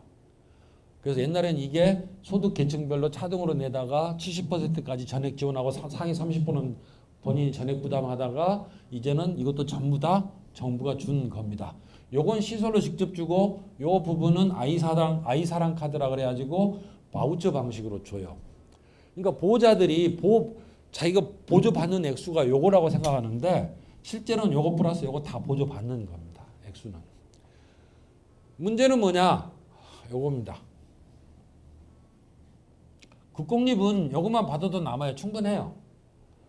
근데 민간은 영리로 생각하니까 이거 가지고 자기 인건비 위에는 안 남는 겁니다. 뭔가 좀 시설 투자 됐으니까 그것도 좀 남고 해야 하는데 남길 데가 없어요. 여기서 남기는 방법 뭐가 있을까요? 이 안에서 남기는 방법. 이게 어린이집에서 발생하는 부정비리의 구조입니다. 여기서 띄어먹는 거, 여기서 더 받아내는 거. 띄어먹을 게 뭐가 있을까요? 여기서. 예? 예, 급식비. 근데 사실 급식비는 안 띄어먹어도 남아요. 왜? 규모의 경제가 있잖아요. 반찬 많이 사면은 남거든요. 그러니까 안 띄어먹어도 충분히 남길 수 있는데 제가 복지관 관장을 하면서 제 밑에 어린이집을 하나, 둘, 셋, 4개를 운영을 해봤거든요. 급식비는 남아요. 아주 고급 재료로 써도 풍부합니다. 근데도 그거 띄어먹기도 하고 그 다음 인건비 착취. 그 다음에 이제 이겁니다. 문제가 되는 게 이건데 좀 봐줄 수 있는 게 입소료. 입소료 왜 받는지 모르겠습니다만 어쨌든 가방도 하고 뭐 유니폼도 하고 유니폼 왜 입는지 모르겠습니다만 그 다음에 현장 활동비 뭐 저기 가면은 버스 대절하고 가요. 뭐 그런 정도까지는 봐줄 수 있는데 웬 놈의 특기 활동비를 그렇게 많이 하는지 아까 말한 영어부터 시작을 해가지고 제가 본 것 중에 어이가 없는 게 다도 교육하는 것까지도 봤어요. 3살, 4살짜리 해놓고. 물론 어른들이 하는 다도하고는 달라요. 몇 개를 하느냐? 하루에 2개씩 한다고 일주일에 몇 개예요? 풀로 돌리면 10개. 보통 서너 개. 일주일에 한 번 내지 2번. 뭐 이래가지고. 그 돈이 맞먹는 겁니다. 그러니까 옛날에는 보호자 부담이 이거 플러스 이거였죠. 근데 이거 깎아준 겁니다. 국가가. 그 비용 줄었어요. 그죠? 뭐가 문제 나오느냐? 이게 늘어요. 이거 늘고 플러스 알파가 생긴 겁니다. 보호자가 돈이 여유가 생기니까 그 돈 가지고 학원 한 개 더 간 겁니다. 옛날 안 보냈던 학원을. 조기교육의 문제. 다들 조기교육 좋다 그러니까 저는 그래서 유아교육자들이 책임져야 한다고 생각합니다. 이거. 잘못된 조기교육. 거기에 유아교육업자? 소위 말하는 사교육 시장의 공포상술. 이게 이제 문제를 일으킨 겁니다. 그래서 민간에 대한 의존가 전부 영리로 가면서 서비스의 질, 공공성이 떨어지는 겁니다. 이 공공형은 뭐냐면은 이제 서울형 어린이집 같은 건데 국공립 못 늘리니까 왜 못 늘리는지 저는 이해가 안 됩니다. 여러 가지 이유가 있긴 있습니다. 못 늘리니까 민간을 국공립처럼 해보자. 그래가지고 공공형 또는 서울형 이름을 붙여준 겁니다. 근데 이게 운영자가 자기가 영리라고 생각하는 한은 어떤 이름을 줘도 말짱 도루묵이 나오는 겁니다. 그러니까 지금 지원이 늘어나도 그 다음 문제는 이 보육교사가 과중한 부담을 가지고 있다는 겁니다. 특히 민간, 국공립에 비해서 민간시설의 보육교사는 월급, 그러니까 우리나라 저임금 업종 중에 하나가 보육교사입니다. 사회복지도 있지만은 노동시장의 공무원에 비해서 한 8, 90% 사회복지사 월급, 그다음에 사회복지사에 비해서 보육교사의 월급이 한 7, 80%. 거기에서 또 떨어지는 게 민간 이런 구조입니다. 그래서 보고서 보면은 참 있어요. 민간은 국공립과 동일하게, 국공립 보육교사는 사회복지사하고 동일하게, 사회복지사는 공무원하고 동일하게. 뭐 기준이 계속 그런 식으로 지금 사다리가 되어 있는 겁니다. 그러니까 이런 것들이 처음부터 그 보육 서비스 어떤 방식으로 할 거냐보다 비용 지원 중심으로 가다 보니까 거기에 영리성하고 겹치면서 이런 왜곡된 형태가 나타나는 겁니다. 그러니까 지금 예산을 보면은 무작위 늘었잖아요. 근데 보호자 만족도는 안 늘어납니다. 이유가 뭐냐? 이 늘어난 예산이 교사의 처우 개선이나 교사의 질이나 보육 서비스의 질을 향상하는 데 들어간 게 아니라 어린이집 운영자의 영리를 추구하는 쪽으로 더 많이 흘러간다라고 하는 겁니다. 세 번째, 여성에 대한 관점이 뭐해요? 스웨덴의 특징이 뭐냐면은 어린이집에서의 보육이 중심이다라고 하는 겁니다. 그리고 그걸 육아휴직이나 뭐 이런 쪽이 같이 이제 병행이 되는 거고요. 그러니까 그 아까 자료에 보면은 발표는 안 했는데 가정 양육수당이라는 개념이 나오거든요. 그게 우리나라 양육수당인데 조금 더 다시 확인을 해봐야겠습니다만 스웨덴은 양육수당이 없는 걸로 돼 있었어요. 그러니까 유럽의 역사를 보면은 양육수당이 있는 나라와 양육수당이 없는 나라로 갈라집니다. 스웨덴도 1970년인가 80년대부터 이 양육수당 도입 문제 가지고 논란을 벌입니다. 이 양육수당이 논란이 벌어지는 정치적 전선은 두 개의 축입니다. 하나는 좌파와 우파, 하나는 여성주의자. 이 축이 갈라집니다. 그러면서 스웨덴은 결국은 선택이 뭐냐? 양육수당을 도입하지 않고 육아휴직과 부모휴가를 확대하는 쪽으로 정책이 이루어집니다. 왜 그러냐면은 이게 이제 여성의 성 역할을 뭘로 볼 거냐, 돌봄의 역할을 누가 책임질 거냐 하는 데에 대한 관점이 깔려 있는 겁니다. 근데 우리는 그게 없어요. 형평성 갖고 이야기를 하는 겁니다. 왜 어린이집 가면 지원을 주고 어린이집 안 가면 지원을 안 주고. 그러니까 여성에 대한 관점이 굉장히 모호해요. 그 다음에 이 시설 보육이 아닌 가정 양육에 대한 지원책이 굉장히 많아요. 아이 돌보미 사업. 이 아이 돌보미 사업이 왜 그렇게 인기가 있는지는 모르겠습니다만 저거야말로 그죠? 서비스 제공자도 여성이고 왜 아이는 집에서 키워야 한다?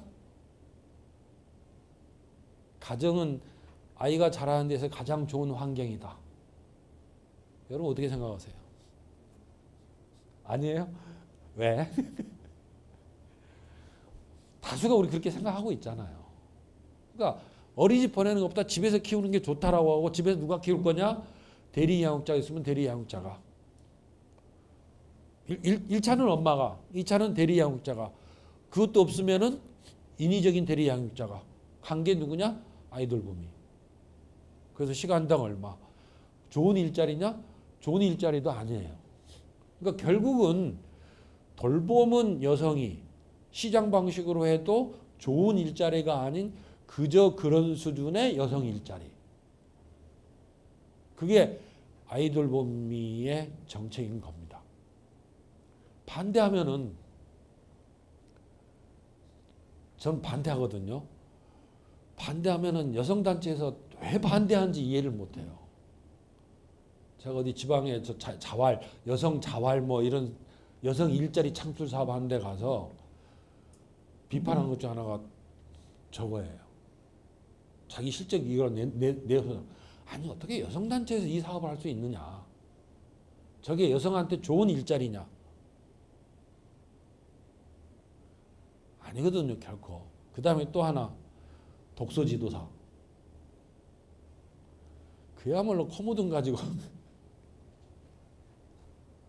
그 다음에 이제 중앙정부와 지방정부의 책임 분담의 문제. 노동시장의 문제. 아까 이제 다 하나씩 보죠. 이건 뭐 참 여러분의 이야기입니다. 20대 청년층 취업자 수 및 고용률의 추이. 고용률. 그러니까 20대 반은 일 안 한다는 겁니다.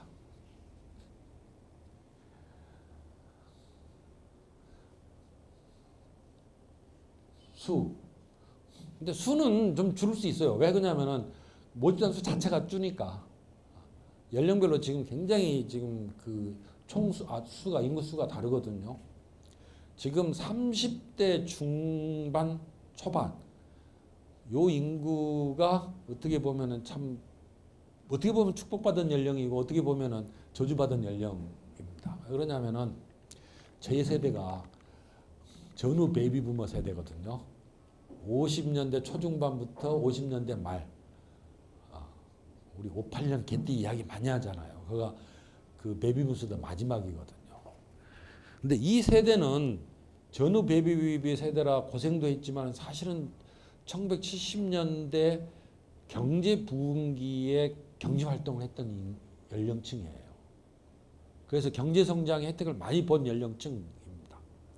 저희 대학교 때는 교육부에서 뭐라고 공문이 내려왔냐면은 4학년 졸업 때까지 그 학사 지도를 엄격히 할 것. 이렇게 내려와요. 왜? 9월 달쯤 되면은, 9월 말쯤 되면은 4학년 한 반이 학교 안 나와요. 조기 취직해가지고. 10월 말 넘어가면은 한 7, 80% 취직해요. 그때가 경제성장 막 10 몇 프로 뭐 이럴 때이기 때문에 그 세대가 출산한 세대가 지금 30대 초중반입니다. 제 아들놈이 30살이거든요. 제 큰 조카가 35, 6. 이게 그 전후 베이비부머 세대가 이게 엄청나게 인구가 두꺼워요. 그래서 거기에 취업이 엄청나게 어렵던 겁니다. 여러분은 좀 줄었어요. 인구가. 그래도 여전히 준 겁니다. 그래서. 그러니까 이 문제 해결하지 않으면은 결혼 출산 안 되는 겁니다. 그죠? 여성 전형적인 M자가 여전히 유지되고 있는 겁니다. 이게 노동시장의 문제예요. 그러니까 이 부분을 끌어올려주지 않으면은 뭐 일가정양이 불가능한 겁니다. 이게 없어요 지금. 제도적으로 있는데 실효성이 없거나 이게 이제 아까 했던 그 이야기입니다. 아까 그 뉴스에 보면은 뭐 20%포인트, 15%포인트 뭐 이야기 있었잖아요. 그러니까 서울이 20%, 지방은 50%. 20%에서 원래 정치권 합의는 20%포인트씩 올린 거였거든요. 그래서 40%로 올리고 지방은 70%로 올리고. 근데 정부하고 새누리당이 목립을 내서 15%포인트씩 올린 겁니다. 그게 600억 차이 난다는 겁니다. 이게. 요건 이제 2,000억. 근데 왜 이게 서울이 더 문제가 되느냐? 다 전국이 다 문제가 되는데 잘 사는 동네가 더 문제가 된 거예요. 무상보육 도입하면서. 왜 그러냐면은 차등보육료 지원하다가 어쨌든 차등보육료 때도 상위 30%는 지원이 전혀 없었거든요. 나머지는 밑에는 이제 소득계층별로 차등 지원했고, 그 다음에 하위 70% 전액 지원, 상위 30%는 전액 자부담. 이게 무상보육이 가니까 어디가 문제가 되냐면은 상위 30%가 많이 사는 동네가 문제가 된 거예요. 상위 30%가 많지 않은 동네는 전 계층에 도입이 돼도 예산 증가액이 그렇게 안 많아요. 상위 30%가 많이 있던 데는 예산 증가가 엄청나게 많이 된 겁니다. 어디? 강남 3구. 서초 강남 송파가 아주 작살이 난 겁니다. 공식 강의에서 이런 표현 쓰면 안 됩니다만. 그러니까 제일 먼저 그 예산 편성에 애로 나온 게 그쪽부터인 겁니다. 저 제일 가난했던 지자체들은 늘어나는 액수가, 물론 거기는 조금만 늘어나도 부담이 크기는 합니다만은 큰 액수는 안 늘어난 거예요. 서울 같은 데가 크게 부담이 된 겁니다. 그 다음에 경기하고. 근데 왜 이런 문제가 생기냐면은 이게 사실은 보육 쪽만 아니고 모든 사회복지 쪽이 가지고 있는 고민입니다. 사회복지 사업은 크게 둘로, 지방정부 입장에서 보면 크게 둘로 나누어집니다. 하나는 고유사업이고 하나는 위임사업이고. 이건 고유사업이라면 원래 지방정부가 해야 하는 일이고, 위임사업은 중앙정부가 해야 하는 일인데 직접 할 수 없으니까 지방정부에 위탁을 준 겁니다. 그러니까 요건 이제 자체 재정으로 해결을 해야 하는 거고요. 요건 보조금으로 해결을 하는 겁니다. 자체 재정은 이제 물론 이게 자체 재정이긴 하지만은 지방정부가 자체 세입으로 다 하는 건 아닙니다. 여기에 소위 중앙정부가 주는 돈들이 있는 겁니다. 교부금이라고 그래가지고. 사회복지 쪽은 주로 분권교부세. 그 다음에 교육은 지방교육 교부금 뭐 이런 게 있습니다. 그래서 아까 보면은 5세 누리과정은 지방재정 뭐 그 이겁니다. 근데 요건 이제 교육청으로 넘어가는 겁니다. 요건 이제 지방정부로 가는 거고. 그러니까 이 돈하고 그 다음에 자체 그 세입하고 합쳐서 이 사업을 하는 겁니다. 그 다음에 보조금을 이거 100% 다 주면 좋은데 100% 다 주는 거 없어요. 소위 말하는 매칭 펀드라 해가지고 대응 자금을 다 같이 하는 겁니다. 요게 아까 저기서 이야기한 20%, 80%, 40%, 60% 그 이야기인 겁니다. 여기에 해당되는 게 국민기초생활보장제도, 기초노령연금, 자활 뭐 이런 것들이 여기 다 들어갑니다. 그러니까 근데 지금 세금은 막 깎아주잖아요. 취득세, 등록세 이게 지방세거든요. 없앴잖아요. 그래갖고 만들어내는 게 지방소득세, 지방 뭐 서비스세 만든다 그러는데 그래도 역시 돈이 딸리는 겁니다. 중앙정부가 사회복지 쪽에서 생색내면 낼수록 부담은 지방정부가 주는 거예요. 요게 늘어나는 겁니다. 요게 같이. 요거 어디서 만들어 와요? 여기서 만들어 오는 겁니다. 이게 여기로 빠지면은 원래 이 돈 갖고 해야 했던 고유사업들. 지금 사회복지 서비스 쪽은 대부분 고유사업으로 넘어가 있어요. 소위 말하는 우리 보면 노인복지관, 장애인복지관, 사회복지관 뭐 이런 것들이 있죠. 이런 것들이 전부 요 고유사업으로 넘어가 있거든요. 그러니까 중앙정부가 사회복지 정책을 확대하면 확대할수록 지방정부의 고유사업으로 되어 있는 사회복지는 쭈그러드는 그런 참 딜레마에 빠져 있는 겁니다. 거기에 결정적으로 결정타를 강한 것 중에 하나가 이겁니다. 보육. 앞으로 기초노령연금 들어오면 어떻게 될지 몰라요. 또. 그것도 매칭 펀드 있으니까. 그게 이제 그 중앙정부와 지방정부의 책임의 분담의 문제가 나오고 있는 그 배경인 겁니다. 이제 벗어나려면 역시 이제 노동시장의 사회 전체 구조를 바꾸지 않으면은 어려운 겁니다. 스키델스키라고 하는 저것도 참 아까는 부부였는데 여기는 부자가 쓴 책이 그 얼마나 있어야 충분한가라는 책이 나온 게 있습니다. 어떻게 철학책 같기도 한데 철학자이기도 합니다. 또 근데 이 사람이 이 제목을 쓴 이유는 뭐냐면은 우리가 경제 성장을 하고 생산하는 이유는 뭐냐면 좀 사람답게 잘 살아보자라고 하는 거거든요. 그러니까 실제로 보면은 소득이 증가하면은 노동이 줄죠. 그죠? GDP가 증가하면은 노동 시간이 줄어요. 근데 안 준다는 거예요. 1인당 그러니까 그 GDP, GNP 기준으로 보면은 1인당 그 국민 소득이 2만 달러가 될 때까지는 실제 노동 시간이 줄더라는 거예요. 근데 2만 시간이 넘어가면은 더 이상 안 줄고 오히려 늘 수도 있다라고 하는 겁니다. 그래서 왜 사람들이 일을 줄이지 못하는가? 얼마나 있어야 충분한가를 도대체 얼마를 더 벌라고 얼만큼 벌어야 충분하기 때문에 일을 못 줄인가를 그 이야기를 하는 겁니다. 첫 번째, 일의 즐거움과 여가에 대한 두려움. 일이 즐겁지는 못해. 저건 즐거움보다는 여가에 대한 두려움입니다. 놀면은 일을 안 하고 빈 시간 생기면 공황장애 오는 겁니다. 불안해지고. 휴가 가라 그러 휴가 가면 책상 뺄까 봐 뭘 어떻게 할지 그래서 휴가 달아놓고 출근해서 일하고. 그죠? 일요일에도 출근하고 밤늦게까지 일하고 뭐 이런 겁니다. 두 번째, 근로시간을 줄일 수 없는 노동자들. 이건 임금이 낮았기 때문에 연장 근무를 통해서 소득을 뭐 확보하지 않으면 안 내는 그런 사람들입니다. 세 번째, 끝없는 욕구와 상대적 필요. 뭐 이런 겁니다.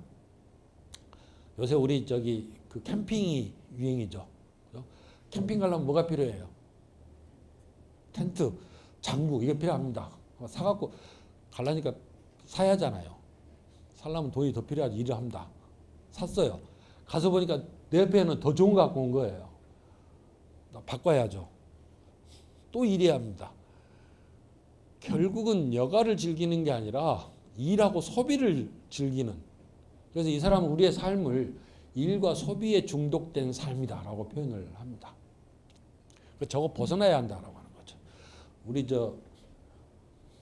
이 대표는 사무실 만들었다고 밤늦게까지 일하던데 일을 줄이지 못하는 이유 뭔가요? 이것 중에.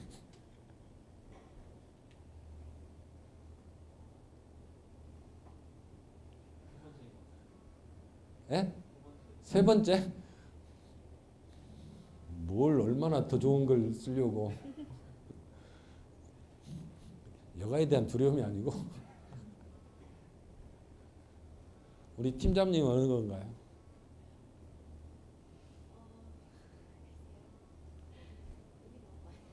일이 많아요. 그러니까 왜 일이 많냔 말이에요.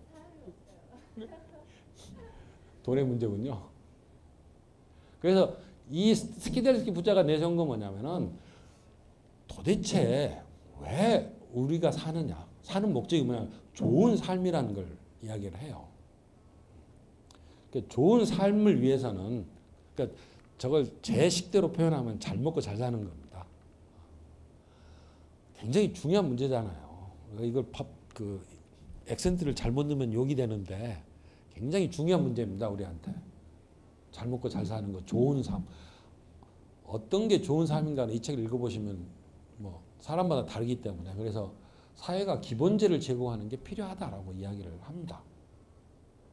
그래야 이 일에 중독된 소비에 중독된 삶을 자를 수 있다라고 하는 겁니다. 좋은 삶이 뭐고 기본제는 뭐고 이걸 왜 사회가 제공해야 하는 거로는 굉장히 긴 이야기입니다. 그 책 읽어보시고 각자 공부하는 걸로 하고 제가 이 표현을 쓰는 게 좀 그렇기는 합니다만 왜 이게 떨어졌거든요. 이 사람이. 저녁이 있는 삶. 그죠? 이게 지난번 대통령 선거 때 모 정당의 후보 경선에 나왔던 분이 내세운 캐치프레이즈 중에 하나입니다. 저녁이 있는 삶. 제가 어디 외부 특강 가면 저 이야기를 하거든요. 다들 뿅 갑니다. 왜? 다들 저녁이 없는 삶을 살거든요.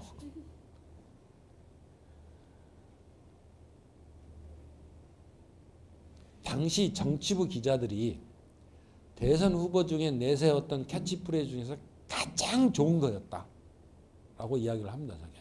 그러니까 손학규 씨가 내세운 캐치프레이즈인데 이 양반이 왜 이걸 내세우는지는 모르겠으나 사실은 우리가 이 사회가 기본제를 제공해 주면은 저녁이 있는 삶을 누릴 수가 있죠. 근데 저는 안 될까? 저도 저녁이 없는 삶을 사는데 저는 순전히 여기 세계는 없는 것 같아요. 인간관계 때문에. 참여연대가 나와서 강의해 그러면 끌려 나와서 해야 합니다. 그렇잖아요. 저는 노는 거 좋아하거든요. 노는 거 좋아하고 뭐 별로 좋은 좋아 보이는 우리 집의 특징은 저희 집사람의 특징은 뭐냐면은 소비재에 대해서 별로 그렇게 소위 명품 뭐 이런 데 대해서 관심이 없어요. 우리 집에 명품이 전혀 없을 겁니다, 아마. 소위 말하는 그 여자들 좋아하는 핸드백 무슨 백 있잖아요. 하나도 없어요, 저희 집에는. 저도 뭐 남자들은 보통 자동차에 대해서 많은데 제가 지금 모는 차가 12년 된 차거든요. 차가 크기는 합니다만 사람들이 다들 왜 안 바꿔 그럽니다. 바꿀 이유가 없어요. 잘 굴러가는데. 튼튼하고 잘 굴러가는데. 그럼에도 불구하고 저녁이 있는 삶이 아니거든요. 그러니까 이게 이제 전체적인 사회 구조의 변화이기도 하고 사실은 노동시장의 문제이기도 하고. 그죠? 저녁이 있는 삶을 누릴 수 있으면은 결혼과 출산, 육아가 문제가 안 되잖아요. 저게 여자만 그런 게 아니라 남자도 다 똑같이 누릴 수 있어야 한다라고 하는 겁니다. 여기에 있는 게 이 저자는 주택, 보건, 교육, 애정도 들어가 있던데. 존경받는 거, 존중받는 거, 뭐 이런 것들입니다. 대안은 뭐가 있을까요? 이건 여러분들이 이제 만들어내야 합니다. 아까 다 이야기했잖아요. 아까 뭔 이야기했어요? 둘러앉아서 어떤 사회를 만들고 싶고 뭐 대안이 뭐가 있고 이야기했잖아요. 그죠? 한번 이야기해 보시죠. 아까 이야기한 거. 네, 저는 정책을 세울 때 지금 현재 어떤 이슈가 되거나 문제로 대두된 문제에 대해서 거기에 대한 원인을 찾아내서 정책을 세우는 게 아니라 제가 느끼기에는 그냥 그때 나타나는 비판들을 잠재우기 위해서 단순하게 정책을 만들어낸다는 생각을 해서 좀 더 원인을 파악하고 그거에 더 가깝게 다가가기 위한 정책을 만들어야 된다는 의견을 제시했습니다. 그건 언론 이야기고. 네. 구체적으로는 구체적으로까지 생각할 시간이 모자라서 네, 여기까지 생각을 했었습니다. 저는 공동육아가 활성화되고 이렇게 마을 공동체가 좀 더 활성화되면 공부도 잘 되고 전반적인 생활 패턴들이 더 좋아지지 않을까 생각했습니다. 공동육아. 네. 저는 육아휴직 같은 거 있는 제도들이 제대로 시행이 됐으면 좋겠다고. 육아휴직. 네. 보육 서비스 질 문제에 대해서 질. 네. 예, 저는 여기 나이 제일 많거든요. 생각해보면 31살에 결혼을 했는데 지금 결혼을 하고 나서 제 얘기를 친구들하고 좀 나눴어요. 근데 저녁 시간에 저처럼 유부녀가 참여연대 와서 교육도 듣고 젊은 친구들하고 얘기도 하고 이러는 경우가 참 드물더라고요. 근데 이 문제를 저는 이 노동의 문제로 처음 직장인이기 때문에 생각했던 것도 있고 그 노동 문제 이전에 제가 아까 전에 미래달이라는 학자의 얘기를 들으면서 옆에 있는 친구한테 천재인데? 라는 얘기를 했어요. 그게 너무 놀라운 게 30년대 예방적 사회정책이란 걸 얘기했다는 게 제가 너무 놀랐거든요. 근데 그 노동 문제를 얘기하기 전에 개인이 자존감을 가질 수 있게 어렸을 때부터 교육이 돼야 된다는 생각을 해서 감성적인 접근에 대해서 친구들한테 좀 많이 이야기를 했습니다. 네, 저희는 그 대안보다는 사회적인 인식에 대해서 많이 얘기했는데요. 교수님께서 사회적 정책이 여성을 억압하는 정책인가 아니면 여성의 독립성을 인정해주는 정책인가 하고 물으셨잖아요. 근데 우리 개개인 자체도 이미 억압하는 되게 권위적인 걸로 세뇌된 게 앞에 발대사님께서 처음에 딱 학생들 보시고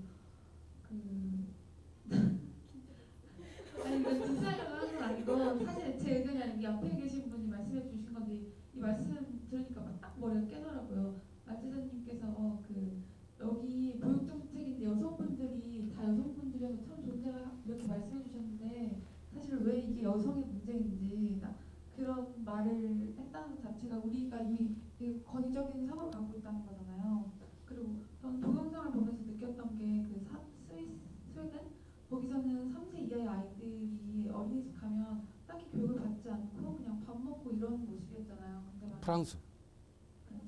프랑스였어요? 네, 만약에 우리나라였다면 그렇게 커리큘럼이 없는 상태면 학부모들이 과연 만족할 수 있을까?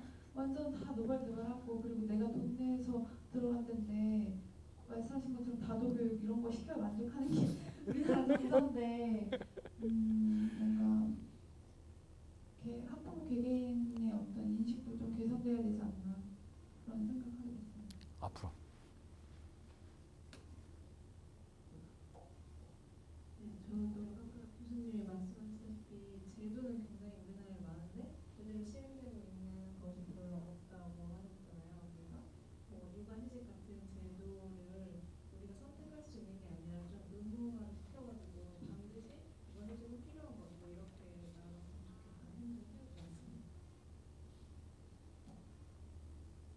네, 저희도 그냥 아까 그런 사회적 인식 같은 거에 대해서 많이 얘기를 했는데 그래서 이렇게 문제가 있는데 그래서 어떻게 해결해야 하냐 그래서 제가 보육 정책의 재정에 대한 부분을 얘기하려고 했는데 시간이 끝나서 거기까지는 아까 얘기 못했는데 이렇게밖에 될 수 없는 환경도 있는 것 같아요. 뭘 하려고 해도 돈이 없고 아까 여기서 계속 많이 나왔던 게 보육 재정 모자라고 나오는데 막상 정책을 어떻게 할 거냐를 생각하면 지금 틀을 벗어나서 생각을 안 하는 것 같아요. 돈을 더 벌을 수 있는데 그 부분을 간과하고 있는 것 같아서 돈도 더 필요하지 않을까 하는 생각을 좀 해봤습니다.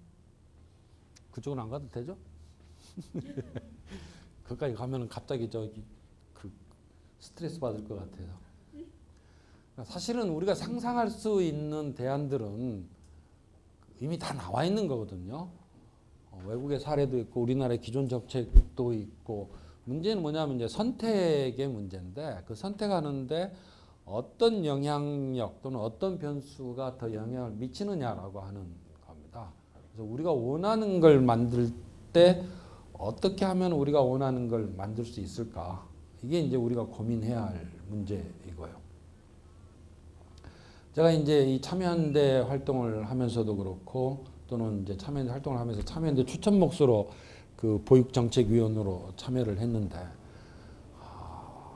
정부 문건을 보면은 참 재밌어요.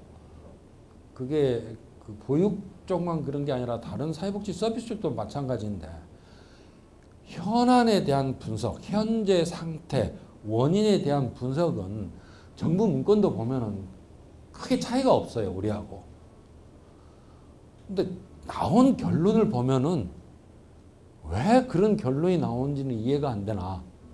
아까도 이해한 것처럼 비용 지원 중심으로 전부 낙착을 가요.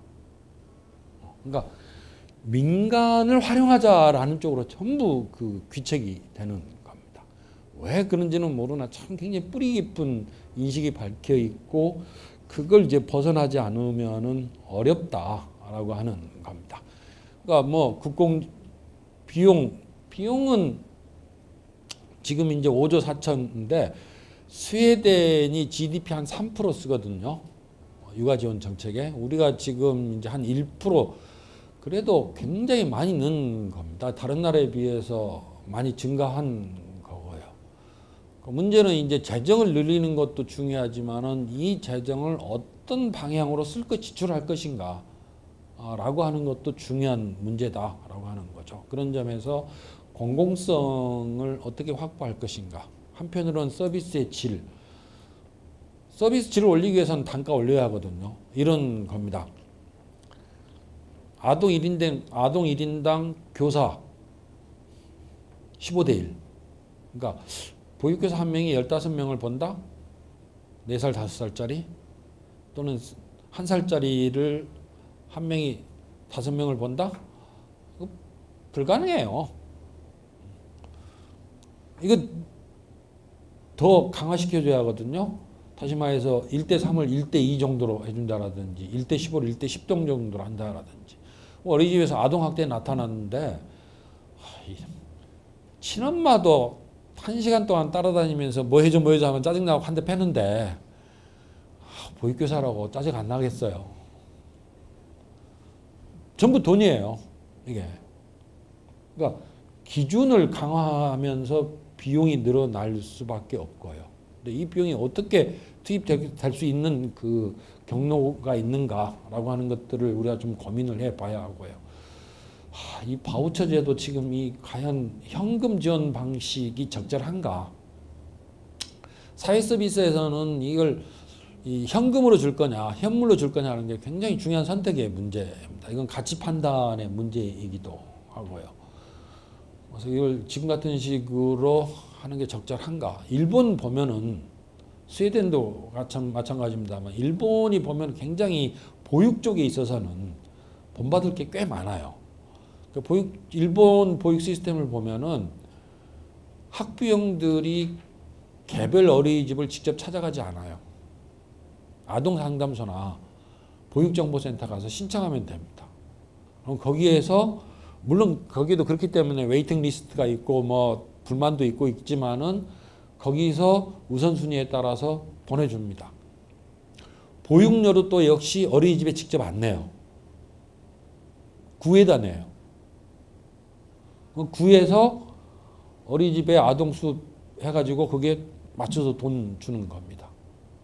그러니까 보육료를 지원받는 게 아니라 내가 내 능력에 맞춰서 내 책임을 분담하는 겁니다. 보호자가. 국가로부터 지원받는 게 아니에요. 보육료를.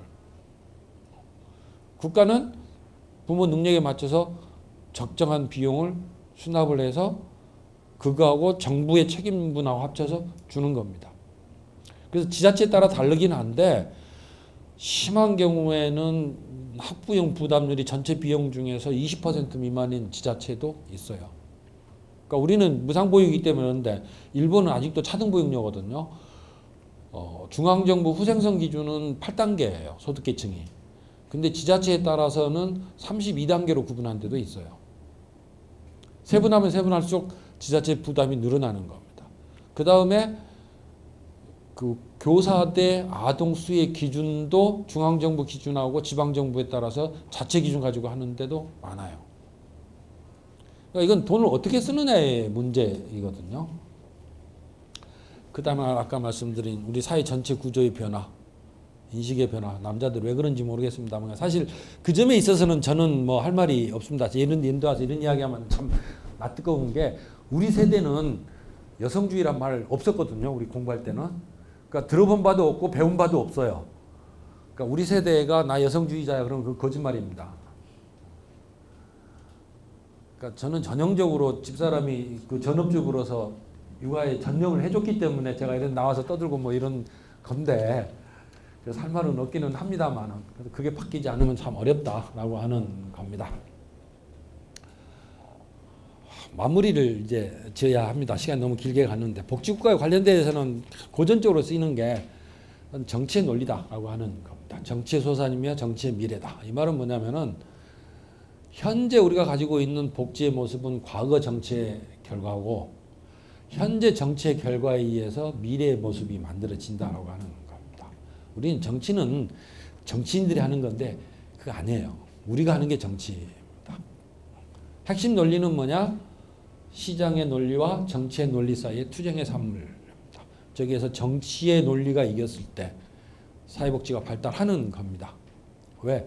시장의 논리는 일원 일표예요. 정치의 논리는 일인 일표입니다. 사람들한테 정부를 싸워서 이길 가능성이 높나요? 아니면 시장하고 싸워서 이길 가능성이 높나요? 물어보면 뭐라고 대답할까요?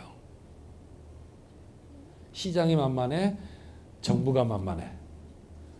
네, 정부가 만만합니다. 시장은 우리 절대 못 이겨요. 시장에서는. 왜? 시장은 일원일표거든요. 내가 100만 원 가지고 있는데 몇 조 가지고 있는 이건희하고 붙어갖고 이길 수가 없는 겁니다. 똑같이 한 표로 해서 이기는 거죠. 그러니까 정치를 통해서 시장을 통제할 때 사회복지가 발달했었던 겁니다. 복지, 보육에 있어서도 그걸 만들어야 해요. 꿈꾸기. 아까 어머니로서 보호자로서 살고 싶은 사회의 모습. 아까 저녁이 있는 삶적에 참 떨어진 표이기는 하지만은 그죠? 저는 꿈을 꿔야 합니다. 근데 허황된 꿈은 안 돼요. 실현 가능한. 그죠? 그러니까 미래 지표가 아닌 단계 나아갈 수 있는 길라잡이의 역할을 해줄 수 있는 그런 꿈.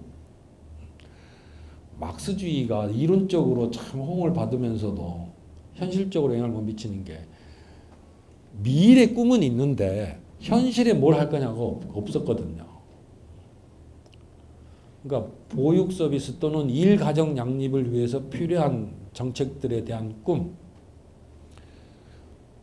말하기. 꿈을 꿨으면은 그죠?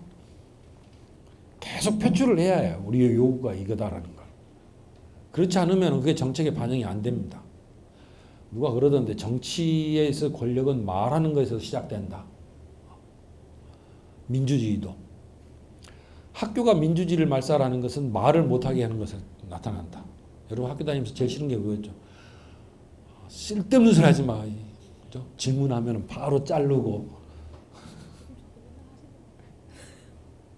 내가 언제 헛소리 하니까 그렇지. 정치는 그죠? 아까 1인 1표. 힘은 수에서 나옵니다. 조직되지 않은 다수는 항상 조직된 소수에 집니다. 여러분들이 복지국가 청년 네트워크 하나의 연대죠. 이걸 자꾸 확산해 나가야 한다라고 하는 겁니다. 연대 대상은 하나는 계급, 하나는 세대. 그래서 이게 힘을 받아야 정책에 반영이 되는 겁니다. 정치가 중요한 건 뭐냐면은 정치는 정책을 만들어 나가는 주체이면서 과정이거든요. 거기에 우리의 목소리를 담을 수 있어야 한다라고 하는 겁니다. 그건 참여연대가 하는 것도 아니고 시민운동하는 사람은 하는 것도 아니고 국회의원 하는 것도 아닙니다. 실제 당사자인 우리가 해야 할 일이 정책을 만들어내는 일이다라고 하는 겁니다. 그래서 여러분들이 얼마나 그 많은 꿈을 꾸고 그걸 표출을 하고 그리고 그 조직을 해 나가냐에 따라서 아까도 말씀드린 것처럼 미래의 우리 모습이 달라질 거다라고 하는 겁니다.